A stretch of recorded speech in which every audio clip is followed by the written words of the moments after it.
Hey besties, welcome back to the Cozy Corner. It's your girl Jen, and if you're new here, welcome. I'm a college student at Cal State Dominguez in my senior year, and I love talking about all things books with you guys. But if you're not new here, welcome back to the chaos. In today's video, we are going to be going over May's TBR. We are already almost halfway through the year. I can't actually process it. I'm not gonna lie, things have been really busy in my personal life, in my work life, and my school life, and honestly the year has been passing me by. The days have been going shorter and shorter, and it's like I do laundry one day and then it feels like the next day I'm doing laundry again, even though it's like already a week has passed. It's just crazy, but you know what, it's just a chaotic life, and that's just how it is. But let's get started. So in May, I am going to be doing another reread of sorts. I'll be planning to read 11 books this month, hopefully. I kind of like want to shorten it just a little bit because I know that last month I read like 17 books, which is, I'm sorry, I'm talking about like the month of March. I am recording this on April 11th just because finals I already know are going to be coming around the corner so quickly, and I want to make sure that these videos are out as they're supposed to be out and then I don't get behind on my uploading schedule. But May, I will be starting with the Six of Crows duology with Crooked Kingdom coming second. I won't lie, I have been thinking about this series for the past year since I read it for the first time. I've been thinking of Kaz. I've been thinking of, I won't lie, I only remember his names. Inej, 100%. Those two, one for me at least, are like my main couple, main goals. I know that they kind of allude to their relationship, but it's like we the reader, we know what's gonna happen. But if you've never read Six of Crows and you've been living under a rock, we're essentially following, I want to say 5 to 7 people. No, I want to say 6. Like we have 7 at first, 6. No, I'm sorry. I don't like that. What do you call it? That phrase. It's so stupid to me, and I don't understand it. But I hear it every fucking place that I go to, and I'm just like, how is this funny? It's really not. But anyway, roughly 7 people. One of them die off quickly, early on. But we're essentially following these group of like teens. I'm talking like 16, 17 at the max. If you don't know, my eye makeup is very much inspired by Inej today. I feel like she would wear this during her recital sessions. Her family is like a aerobatic group, troop, whatever you want to call it. They essentially perform for the populace, and they do a bunch of aerobatics.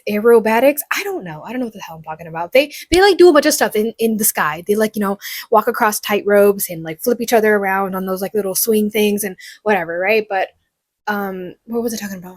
Yeah, so we're essentially following 6 people who go on a heist together, and this heist one is to basically get this collect this mad scientist from this really crazy, like impossible to get into prison, but also disguised as like a ball, because I guess a ball happens every year on this prison, and they're trying to get this guy out. This mad scientist has been making what do you call it, like he's developed and crafted and perfected a drug that is meant to enhance these. This is also in the Grisha world. I'm so sorry, I should have prefaced that real quick. Everybody here, not everybody, but like a significant group of people have magic that manifests when they're kids, and then it grows into like different types of magic when they grow up. But essentially, this drug is meant to enhance their magic, but at the same time, one dose can get you so addicted that you turn into some crazy person, which makes it so lethal, right? So these groups of people, these kids, if you will, are going on this mission for like a significant amount of dollars on the line. Kaz, our leader of the group, is a gang leader, kind of. He's like the head guy, but like low-key the head guy. Like the actual head guy is just like, he's like the second in command, but like we all know that he's in charge, right? He's followed by Inej, who is his like bodyguard. She's called the Wraith just because she's very like, if she doesn't want you to know that she's there, you won't know that she's there, if that makes sense. She's very sneaky, if that's the word. She's basically invisible. Like she does whatever she wants. She's very good at collecting intel. She's amazing. We're also following another girl. I will have her name up here, but she is like a heart render. She's able to heal like surface wounds, and kind of, not really. She's not as good at that as that from what I remember, but she's very good at like altering people's appearance to look a certain way. So she's very good at making disguises. We're also following Jazz, I want to say is his name. He's like the neighborhood nutcase. He's very fun. He's very crazy. He carries like a gunslinger around. Like he has these 2 pairs of guns that are like his babies, and he just loves them. And we end up following one more person, and I forget his name. I'll have it up here, but him and Kaz get together.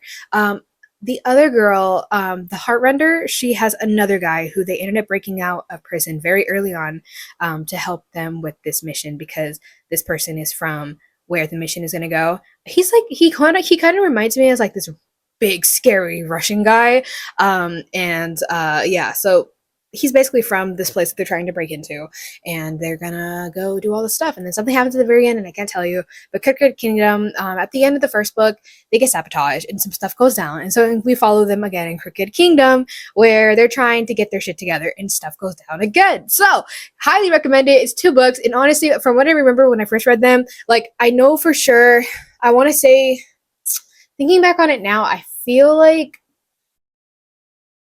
what was I want to say Six of Crows was better. I want to say, but like as a duology, high 5 stars. Like I just absolutely god tier, loved it. Next, I will be diving into the cat and mouse duet. Yeah, again, yeah. If you don't know, this is a stalker romance, very, very dark. It like tickles the back of my closet in the middle of the night where the paralysis demon sleeps. Let me just pass for this airplane to pass. But essentially, we are following. I want to say his name is Zaid. He's a very like serial. He's very much a serial unaliver, but only for sex trafficking organizations. He's passing by a bookshop one day, as the book girlies do, and he ends up seeing this beautiful woman. I forgot her name. I'm not gonna lie, and that I don't know what that says about me. But moving the fuck on, she's actually an awesome person. I kind of fuck with her character too. But she's essentially an author who inherits this like haunted mansion from her grandma. But in the middle of this book signing event, he ends up seeing her, and he goes into the bookstore and hides in the corner, all big, dark, and tall and broody like. And she ends up seeing him. Does that? Well, in my head, I'm picturing this right. If you guys have seen like the first 50 Shades of Grey movie, where she like bites her what is this, a finger, and she just looks at him from across the room, and he's just like all dark and mysterious, and she's just like, oh. He's cute. And so she moves on. She goes home. She ends up having like a one night stand with a guy under like the stars. Essentially, she has like this haunted mansion has like a sunroom, if you will. They end up doing some stuff later on. Zaid unalives him because nobody's gonna touch his girl. And then later on, the first time that they end up doing stuff and meeting each other is in this same sunroom, and he boinks her with a gun. Is it loaded? No idea. No fucking idea. Well, you the reader know, but like she doesn't know. And so it's very non-con, it's very crazy, it's very toxic. This is not a relationship I would ever have or ever recommend having in the real world. But it's just it's words on a page. It's meant to be entertaining. And so I will be diving into May. I honestly will probably be reading this during finals week in the middle of like all the chaos and stress of like having to get my life together for the summer. Yeah, I'm looking forward to it. I honestly am. Hunting Adeleine. The first book is Haunting Adeleine, if you don't know.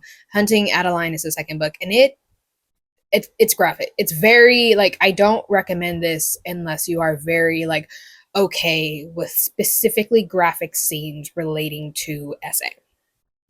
So I'm gonna say I don't want to, what do you call it, spoil this for any new readers who have not read or are curious and don't want to dip their toes into the Haunting Adeleine universe, the cat and mouse duet, if you will.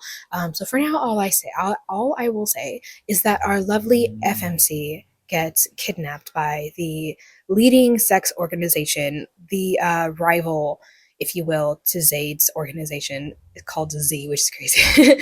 And she ends up getting sent to a groomer's. That's all I'm gonna say. And the next book is basically Z trying Zaid, if you will, getting his woman back. There we go. But yeah.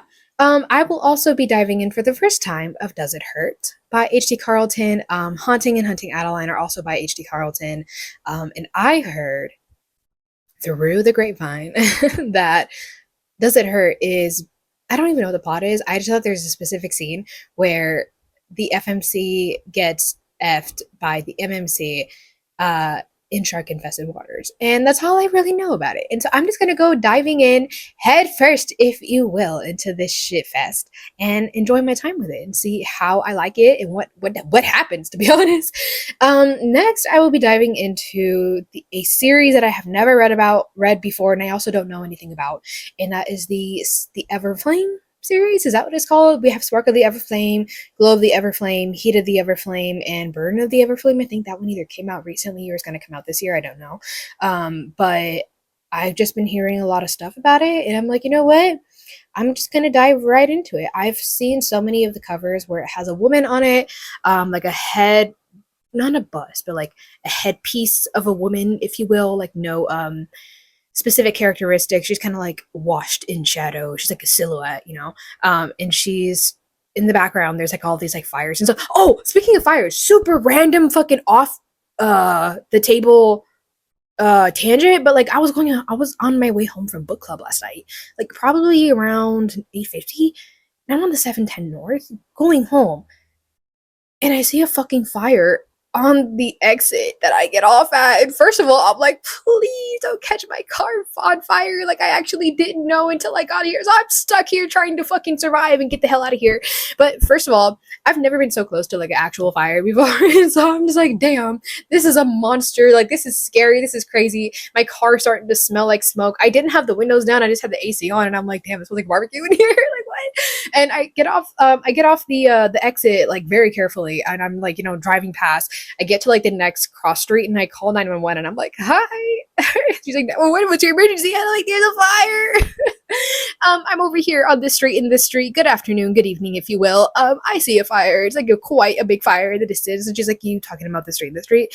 I'm like, yeah. She's like, there's a fire there. I'm like, yeah. She's like, we already have people dispatched. I'm like, oh, thank you so much. Have a wonderful night. And she just like hung up the phone and I'm like, at least I did something. I really didn't do anything. Like, at least people are aware. They're like, you know. But honestly, I don't know how long ago that fire started in like anything, but like I hope it went okay. When I like saw it, I did not hear any sirens or see any flashing lights in the distance, if you will. So I was a little concerned because it was like 2.5, 3, 4 miles away from where I live, and I'm like, I'm concerned. Regardless, move the fuck on. Yeah. So I don't know what the series is about, but I guess I'll just have fun. Yeah, and then the last two books that I'll be reading is, what is this?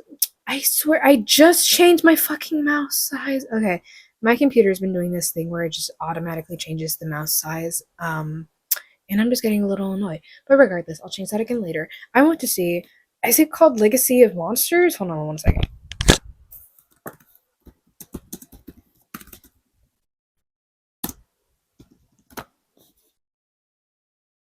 No, not that one. I'm stupid. God of Malice series. Okay, so it's called the Legacy of God series. It's by Rina and it's a 6-book dark college romance and mafia influenced series featuring intense enemies to lover stories, starting with the God of Malice. Apparently, that's not the best book. People kind of like really don't like it and rate it really low. But there's 6 books. I'll only be diving into the first 2 books. Maybe I'll like continue it, but I'm not sure because I'm not sure if I'll have enough time by the time we get to this point in May. When I read the God of Malice and God of Pain, which is the first 2 books in the Legacy of God series. But if I have enough time and if I have the willpower, I'll like go through the rest of the series as well. There's 6 books. Apparently, God of Fury is like the best. It is featuring a male romance, M to M. I don't fucking know what it's called, but it's like a male romance between 2 peoples, and they're just okay. I'm stupid as hell. I apparently this is a 6-book series, and book 6 is called God of War. So I clicked the link, it sent me to the God of War, like the game series, where it's like God of War Ragnarok and blah blah blah. Moving the fuck on. Legacy of God series is 6 books. Yeah, and we'll see how the fuck we get on. And that's all that's happening in May. If I do have enough time, I'm not gonna lie, I've been kind of reading my books a lot quicker this year, which is totally fine. We love that, right? But I've been like having to edit my TBR for the year. So now June is full of like books that were in July, August, and September. And like literally November and December, the books are like non-existent. I'll have to think of something else to read, which is fine. Like, there's always something that I haven't read yet. But yeah, if you guys have not already done so and you've made it this far, like and subscribe, hit the notification bell so you never miss when I upload a brand new video. Comment down below if you've ever read these books, and if you haven't, if you plan to read them, and if you're into any dark romance series, please, please, please feel free to let me know some more in the comments. I'm always looking for more books that I'm trying to read, specifically dark romance. I don't know what it is, but like something about it just like has me scratching an itch. You know what I'm saying? But that's gonna be it for this video, and I'll see you guys next Saturday for another video. Bye, guys.